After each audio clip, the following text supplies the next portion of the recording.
Hey guys, welcome back to Sarah of God New World. In today's video, I wanted to talk about the quote-unquote end game and where things may be heading. Now, I have to give a massive shout out to Monkey, who is a player. I think he's currently towards the end of chapter 25 or into chapter 26 or around that sort of window. And I like chatting to lots of players and getting their opinions, and he's sort of the furthest progressed that I've spoken to. And I wanted to get his insights into, what units are doing well where he is, keeping in mind he does have most of the SSRs maxed out, and he does have, a fair amount of dupes into like close to red to orange range for most of the SSR pluses. So I thought it'd be an interesting one to have a look. I'll show you some footage from his account on some of his clears and just talk about two units that he sees as being two of the strongest damage dealing units to carry your DPS in the current state where he's at. Just keep in mind, when we get there, it may be a bit different. We may not have the SSR plus roster that he has, so it could be different. So take this with a massive grain of salt. I just like looking at these things and seeing how players further progressed are actually, what they're doing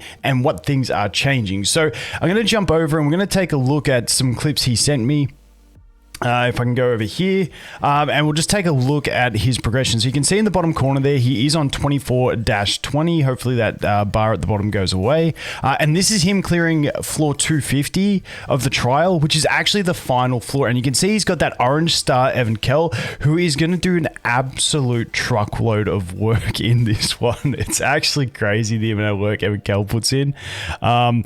And obviously you got the exclusive equipments as well, because Evan Kell, watch when she ults, she's going to get topped off pretty well with the heal from that ultimate damage, which is really nice. And then she's going to come back down. She's going to go ult again. He's got the Naray in there for the energy recovery. He's got Bomb for the hyper carry value. And then he's obviously got Evan, had Data Mash, and he is the tank as well. But, that's sort of the stuff we're looking at. And if you watch here, you'll see as soon as this clip ends, that is the end of the floors. So I guess we're just waiting for more floors to come in. There you go, 251 coming soon. So that's where he's at there. Let's go ahead and take a look at this other one. This is going to be, I think, his 24-60 clear. So you can see here he's using Big Mashini as the damage, but his actual main damage in this one is the Rachel, which I thought was very interesting to see. Now, this match didn't play out perfectly. Obviously, it was a bit of a scrap together win. But yeah, he was using the Rachel as the main carry in that one. Now, the thing with Rachel, we'll talk about it more in a minute because we'll take a look at this one. So in this one, he's actually using Zahard and Mashni. I think Zahard is in his hyper carry position, and it's actually dealing damage, which is so happy for me to see. And keep in mind, it's at 3 red stars, whereas most of the other SSR pluses are into orange star range. So he's giving me some hope with this Data Zahard and the damage it's dealing in this replay.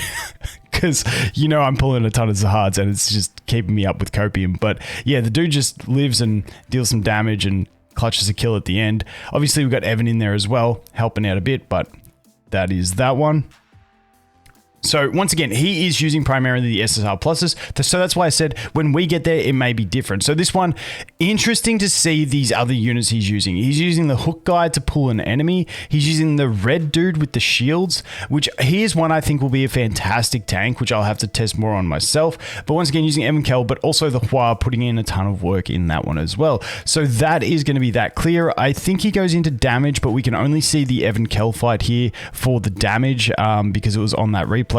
As you can see, Hua's still putting in a decent amount of work. This dude actually did a little bit as well, not crazy. Keeping in mind, all these characters are maxed out. So once again, I think when we get there, a lot of us other players, our accounts won't look like this. So it will be a bit different. But like I said, it's just interesting. And now I want to jump into what he was talking about what he's seeing as the two best damage dealers. Now, this may change for us, but it's just a perspective I wanted to look at. The two best SSR damage dealers, because obviously he's using Zahard, Mashini, Evan Kell, Big Mashini. He's using the full roster essentially. But what he said was he was finding Rachel to be an absolute beast damage dealer that could keep up with the likes of some of the SSR pluses just due to her raw damage output. Now, the one thing he did tell me is that the problem with Rachel is you don't want to bring her as a sub DPS. You kind of want to bring her as a main DPS and so that she links to ideally something like a Karaka or a dodge tank, like your Mashni or your Zahard, because otherwise if you bring her as a sub DPS and you have another hyper carry, like, for a lot of us, if we're using something like a Hats, she will be linking to Hats and transferring that damage to the Hats. So she, ideally, if you are using her, you need to have a good tank with her. And she needs to be linking to that tank, because if she is a sub DPS, so you've got another character at 160 and she's at 140, she'll just be linking that damage to the 160 unit that's also trying to take heat, and they'll just die faster. So that is the big thing, but she does have big damage with her ult. And she's just an all-round solid unit. She has decent survival for herself, so she can be put in one of those fringe front row side places and tank a few hits due to the way that she does increase her own defense and she does share it with the enemy. But her swirling as well, her grouping, the ability to just churn those enemies, especially, he's using her with Karaka, which allows you to swing them into those orbs. But it's just a really powerful ability in general. And once again, she just gets those defense increases with high damage with the link. She's a pretty solid unit. So that's what he was saying. Her damage output can really keep up. And the other one surprised me. Now, we didn't see this other unit in there because he's only using 3 teams at the moment. And obviously he had the SSR pluses in there. But what he was saying from his testing, and this one's kind of surprised me, is the other unit he thinks is really keeping up in damage is this dude, Raptor. Now, this one surprised me because, I've always read his kit and thought it could be good, but I've just never tested it. Often those turret units that just lock themselves and then focus on enhancing basic attacks, in these types of games, they are often really strong. But yeah, so let's go through his kit because we haven't actually spoken about this guy. So his passive, his basic attacks are pierce target. So if you've ever fought against this guy in campaign, you know he's annoying because if your tank runs up and he shoots at your tank, it'll go straight through, hit your ally in the back row, and they'll be instant dead. So it's got piercing, so it goes through them. His swiftness does not fluctuate, but his attack fluctuates by 2% for every point of swiftness fluctuation. Kind of makes sense. He's supposed to be that sniper type guy, so he's never going to start trying to fire quickly. But when you give him swiftness, he's getting attack instead, so he's dealing more damage. And then we got this one here. He points his umbrella to the sky to absorb lightning Shinsu, increasing his attack by 24% and critical hit rate by 24% for 10 seconds. Once again, these are the maxed out skills, but he's giving himself critical and hit rate, which are both quite nice. Then this one here, he opens his umbrella and stands in place for 5 seconds, increasing his forward-facing physical and magic resistance by 80%, so you got some mitigation. He cannot move while his umbrella is open, but he becomes immune to jolt, which is always a handy effect, and the attack coefficient of his basic attack is increased by 160%. Keep in mind, that is that basic attack that is piercing, which is getting enhanced with higher attack for every point of swiftness that he has, and it's basically this combined with this that makes him an absolute beast. Plus he buffs his own crit rate, which is always handy. High crit rate, more reliable, that sort of thing. And then we've got his ultimate. He becomes immune to jolt and gathers Shinsu at the tip of his umbrella. He then shoots a straight line to deal 200% of his attack as damage 6 times, so 1200% multiplier at max. The enemy hit by the last attack is knocked back.